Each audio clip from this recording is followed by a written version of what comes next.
Right. So this is, I can't mention, the list is tall. This is the intangible aspect. Okay. The tangible aspect will be a library facility that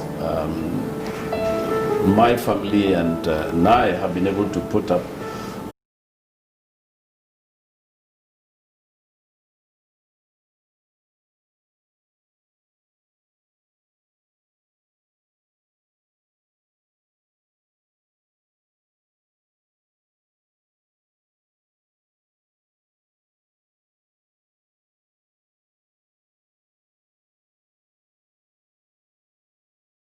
Two classroom blocks. Okay. And those of us who were pioneers sat in one. Those who followed us immediately also sat in one until we completed. Okay. But quite recently, thanks to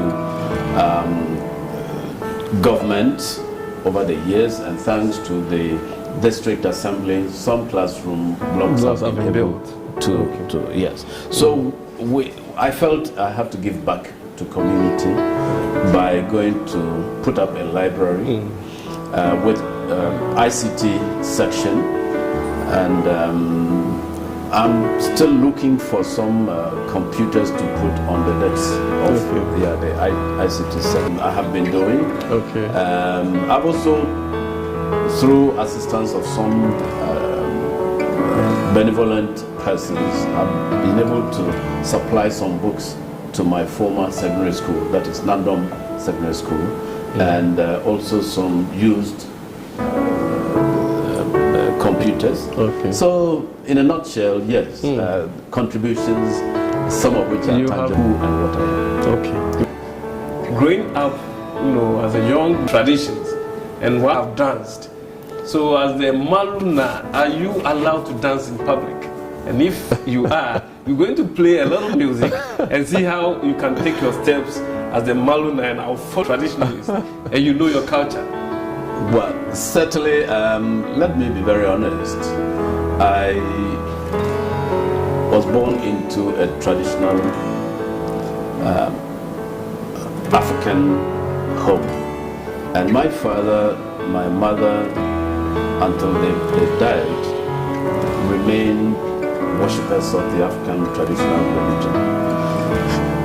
One of my junior brothers inherited my father in that practice, yes. But I got christened by middle school, Form 1, because I was in a Catholic school, Roman Catholic school. And that is how all those of us who were not bearing Christian names, we were more or less obliged to pick Christian names, and then we got Christian. Okay. But that said, the tradition still goes on. I still cherish the Dagara tradition. I still cherish the Dagara music. I still cherish the Dagara dance, even though I'm not that perfect in the dancing. Well, you have the Dagara Biwa dance, the song. The song, everything, yes. When they sing, I deeply enjoy that. Okay. Yes. We shall play the music and see the steps. Well, we'll try. Okay. Okay, Prof. French is in your blood. African exams, West African Examination Council. You're right. Yes. So, can you just briefly introduce yourself in French for our viewers to know that really you are bilingual, if not multilingual? Bien, merci beaucoup, Monsieur Bekwe.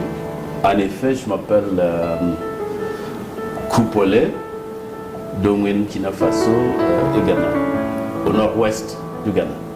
Donc, je suis enfant du pays et je suis professeur de français à l'université de Cape Coast depuis 1989. Donc, je suis maintenant à la retraite, mais je continue à donner des cours à l'université de Cape Coast, surtout au niveau doctorat. Merci. Merci beaucoup.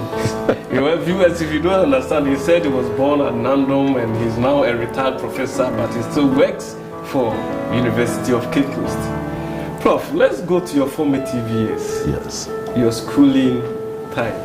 You have just spoken about you being a student and having studied under trees and then you went to the church to continue, and then from the church you went to secondary school. A few of the things that you did in secondary school. A few of the things I did, very difficult to remember, but I can recollect being actively, since you talked about French, being actively involved I served in the first year when we established the club. I served as secretary. Then the following year I was made president of the club, and until I left sixth form in 1978, I was the president of the French club, and we had a number of activities which I coordinated, including drama. We used to stage plays, especially some of the literature books in French. We would stage plays and go around the region to showcase our drama team. We had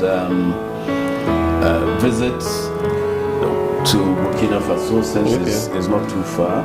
We had exchange programs with some secondary schools in Bobo-Dioulasso, which is about 2 hours from Nandom, in Burkina Faso. So we stayed 4 weeks, and their students also came to stay in our school for 4 weeks, and that was how we got interested. I would also say I took an active part in French competitions locally. That is at the zonal level, the regional level. At the time I was in secondary school, we had just 2 regions in the north. We had the upper region and then northern region. Yeah. So upper region now has the upper west and upper east. We competed at the zonal level, and then went to the northern zone. Yes. And so at all the levels I came top. Wow. Then we came down for the national competitions. These competitions were organized by GAFT, Ghana Association of French Teachers. Yes, and so I participated in these activities. I would say one of the activities I engaged myself in as YCS activities. Those days it was young Christian students. YCS. Now they call it Pax Romana or something like that. Prof, why were you so passionate about French? Because you did it even up to the PhD level. Yes. So why not French as a passion, then as a career? Thank you very much. Interestingly, at the A level, in fact, O level and A level, I did economics, geography, and French and other subjects. At the A level, we had 3 subjects at that time, and I had economics and geography with French. Indeed, French was the only pure art subject. So at the beginning, I would say I was a social scientist. But as you said, the French has been in my blood. I don't know, since I discovered it at the secondary school. It was somebody, your mentor, you took after? I would say in terms of your career path. And for French, I would say it's the headmaster at that time, a Dutch Roman Catholic Reverend Brother. You know, the school was established by the Reverend Brothers. They call them, I don't know the full name, FIC Brothers. FIC Brothers. So they established the school, and they conducted their own entrance exams. You passed the written exam, then you went for interview. You passed the interview, you were admitted. Yes, so that is what happened. And so this man, may he so rest in peace, was very polyvalent. He could teach everything and anything. Whether he was teaching properly at that time, but he really created the interest, my interest in French in Form 1. Then Form 2, we had a Ghanaian who had just finished the 6th form and who came to take us the French. But I would say that all that with the Burkinabe ex-service people who came, because who visited Nandom and who visited our family. Okay.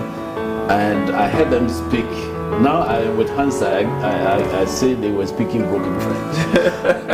You see, Yes. but the French they spoke, I mean, I had never heard anybody speak French around me. But I was beginning to hear something different, and it just attracted me. I just felt passionate about it. I just felt attractive, as if, I mean, let me put it literally, I had fallen in love with French, with a lady the first time.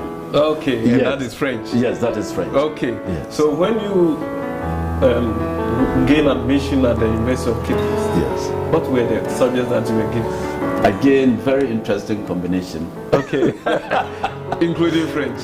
Yes, French was the main Okay. subject. All right. But since I was not going to accept geography, those days they wouldn't accept me to do geography with economics. Okay. The And then two French, didn't match. They didn't match. Okay. The combination was not allowed. Okay.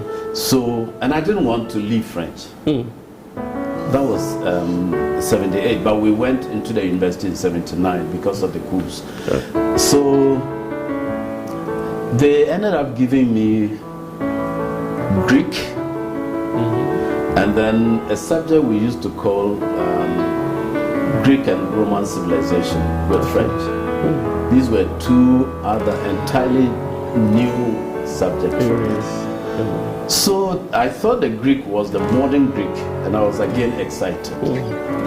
But my first month of Greek lectures, we were dealing with dead Greek, let me put it that way. We were dealing with old Greek that was never spoken anywhere, and I found that too boring and not interesting, because I was looking for something that would match French and that could take me to places. Yeah.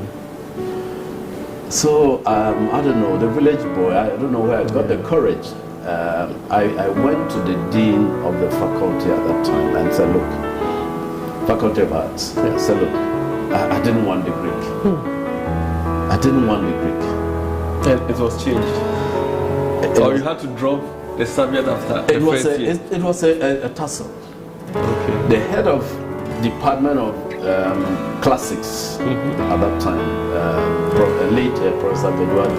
Yeah. And then the dean at that time, who was also head of Department of Religion, Reverend Professor Gaba, he's still alive. Okay. It took them 2 weeks to fight over and for me. Wow. The head of classics didn't want to release me. Professor Gaba wanted me, head of religion. Okay. Because he said, even though I hadn't done Bible studies at the secondary school, I hadn't done anything related to religion. But given that I had passed so well in French, he was sure I could make it in religion. And you did. And he was prepared to take me. And you did. And I did. Congratulations. Thank you very much. So, you know, to end the story, the last bit of it, it was the last day of dropping and changing subjects. And this man was not ready. So I walked to his house in the afternoon. That was bold for a young man. I did. I said, look, I walked to the house. He was